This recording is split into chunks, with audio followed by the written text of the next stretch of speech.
democracia o tempo todo, quando utilizam do judiciário pra calar opositores, quando utilizam do judiciário diuturnamente pra manipular o resultado eleitoral. A gente viu recentemente o caso do SAID aqui no Brasil com recurso estrangeiro vindo pra cá, sendo que a legislação eleitoral não permite a utilização de recurso estrangeiro, e depois enchem a boca pra falar de democracia. Nos termos do artigo 307, inciso 2º, e do artigo 309 do Regimento Interno da Câmara, requeiro 5 minutos para a formulação de questão de ordem, visando obter esclarecimento de dúvidas sobre o regimento e propor melhor método para o bom andamento dos trabalhos. Considerando que o artigo 17 do Regimento Interno estabelece como atribuições do presidente manter a ordem dos trabalhos, inciso 1º, a linha D, e zelar pelo prestígio da Casa e pelo respeito aos seus membros, inciso 4º, a linha D. Considerando que o artigo 140 do Regimento Interno dispõe sobre as regras para uso da palavra, vedando que um vereador refira a seus pares de forma descortês. Considerando que o artigo 209 do Regimento Interno prevê que o vereador que faltar com respeito devido na Câmara a qualquer de seus membros será advertido pelo presidente. Considerando que o artigo 138 do Regimento Interno determina que os vereadores somente poderão permanecer no recinto devidamente tratados com paletó. Considerando que o artigo 378 do Regimento Interno veda aos espectadores das galerias manifestarem-se sobre o que passa em plenário. Considerando que o artigo 37 da Constituição Federal, reproduzido pelo artigo 81 da Lei Orgânica do Município, determina a observância do princípio da impessoalidade e que o artigo 11, inciso 8º do Código de Ética desta Câmara considera a infração ética parlamentar a ofensa a tal princípio, ou seja, para que saibam, o princípio da impessoalidade. Questiono, senhor presidente, de maneira recorrente, antes de retornar à leitura, vejo manifestantes nessa galeria trazendo e trajando bonés de movimentos, a minha leitura, terroristas, como o MST, de sindicatos, como a CUT. Vejo colegas parlamentares de esquerda trajando camisetas que fazem apologia à decisão arbitrária que tem sido perpetrada pelo STF de manter encarcerados as pessoas que se manifestaram no dia 8 de janeiro. Mas não apenas continuo, questiono. O uso de aposição de bandeiras, faixas, cartazes ou assemelhados pelo público em sessões plenárias ou reuniões de comissões configura mau uso do patrimônio público e ou desrespeito ao regimento interno desta Câmara? A quem cabe definir quais diretrizes e manifestações realizadas através de bandeiras, faixas e cartazes ou assemelhados seriam permitidos em sessões plenárias ou reuniões de comissões, como, por exemplo, aqueles indivíduos de sindicatos que costumeiramente colocam aquela bandeira infeliz do MST à frente de todos os plenários quando realizamos audiências públicas e reuniões de comissões. Dessa forma, que a presidência desta Casa orientou os vereadores a não colocarem quaisquer tipos de adereços, totens e assemelhados na entrada de seus gabinetes. Essa norma deve ser aplicada à posição de bandeiras, faixas e cartazes assemelhados nas dependências do plenário, especialmente nas galerias do plenário 1º de maio. Por fim, o uso de adereços ou vestimentas por vereadores, assessores parlamentares, contendo mensagens político-ideológica, com nítido conteúdo eleitoral que façam alusão à referência de grupos de militância política, volto a dizer aqui, o MTST, a qual, infelizmente, no ano passado, o invasor que disputava a prefeitura, os vereadores atrelados à bancada dele faziam esse uso comum. Pela ordem, presidente. Não encerrei, vereadora. Encontra respaldo no regimento interno desta Casa, são as questões que eu trago ao senhor presidente. O maluco é brabo. Se é para causar aqui, eu sei fazer isso muito bem. Então aqui a gente está sendo diplomático o tempo inteiro. Vereadora, é uma questão de ordem ou uma ameaça? Eu estou sentindo uma treta! Ô, presidente, a gente conversou lá em cima, né? E todo mundo falou cordialmente. Aí depois vem um negócio desse, chamando o deputado federal mais votado do estado de São Paulo de terrorista. É esse tratamento que vai ter assim? Porque se for esse tratamento, a resposta aqui vai ser imediata. Nós não vamos admitir um negócio desse. Aqui existe lei. Aqui existe lei. Aqui existe lei. Você não pode atribuir questões. Você não pode atribuir esse tipo de palavra. Não quero que se. Vereador, eu estou livre para pensar explanagem. Você está aqui para causar, para querer like na tua rede social.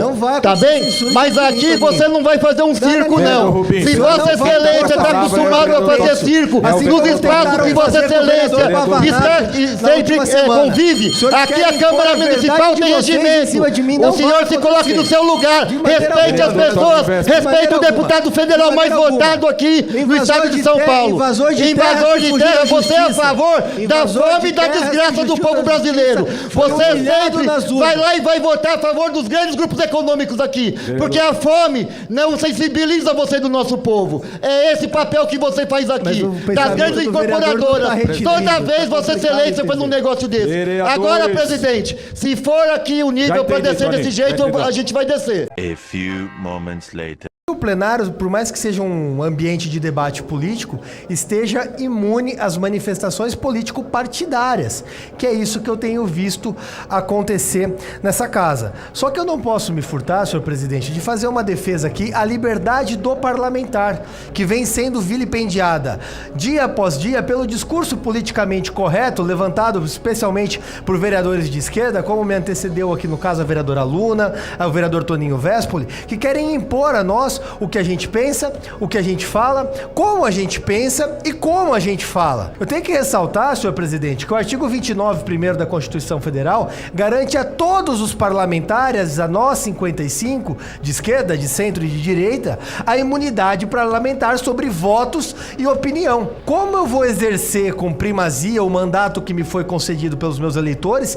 se eu não tiver a prerrogativa de explanar aquilo que eu penso, como eu quero e da forma que eu penso? Isso é um completo de um absurdo. Eu fui criticado nessa semana pela vereadora Luana, e aí dentro da crítica assim aceito, por apresentar um projeto de lei que proíbe a participação de crianças na parada gay e destina a parada gay para locais fechados, onde tenha cancela para garantir que crianças não participem do evento. Eu respeito o direito da vereadora em criticar, discordar e votar contra meu projeto. Ela tá aqui para isso.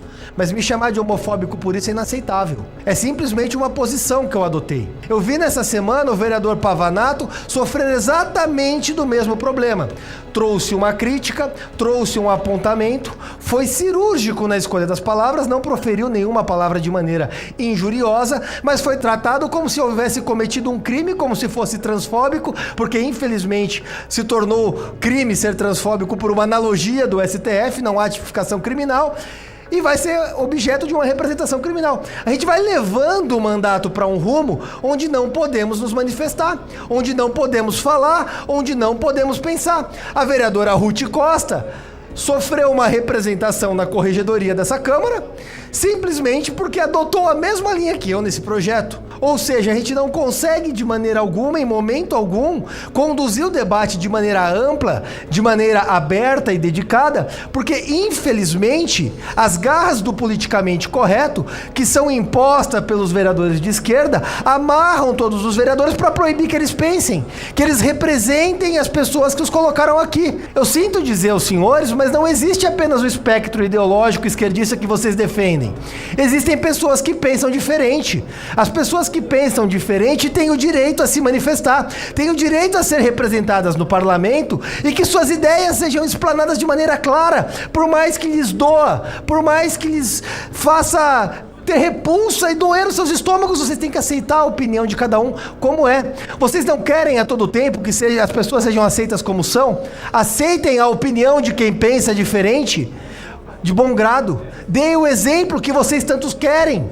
Se vocês querem que todos sejam tratados e aceitos como vocês pregam, mas não fazem, passem a dar o exemplo. Isso não acontece, senhores vereadores. O simples fato de levantar uma questão de ordem para garantir que todos tenham um tratamento isonômico dentro dessa casa, que não seja o palco de levantamento político, mas sim de discussão do interesse da sociedade paulistana, causa toda essa repulsa. Isso me demonstra o quão doente pode estar, não esse parlamento, mas a política do país como um todo, onde as ideias não conseguem mais ser debatidas. Isso é absurdo. Isso é um ataque à democracia. Os senhores atacam a democracia diariamente, quando querem calar um opositor, quando fazem uma acusação criminal a um adversário, quando não permitem que alguém se manifeste, quando utilizam do judiciário para calar opositores, quando utilizam do judiciário diuturnamente para manipular o resultado eleitoral, para de alguma maneira desbalancear o resultado eleitoral, quando utilizam de recursos estrangeiros para desbalancear o ambiente eleitoral. A gente viu recentemente o caso do SAID aqui no Brasil com recurso estrangeiro vindo para cá, sendo que a legislação eleitoral não permite a utilização de recurso estrangeiro. Os senhores atentam contra a democracia o tempo todo e depois enchem a boca para falar de democracia.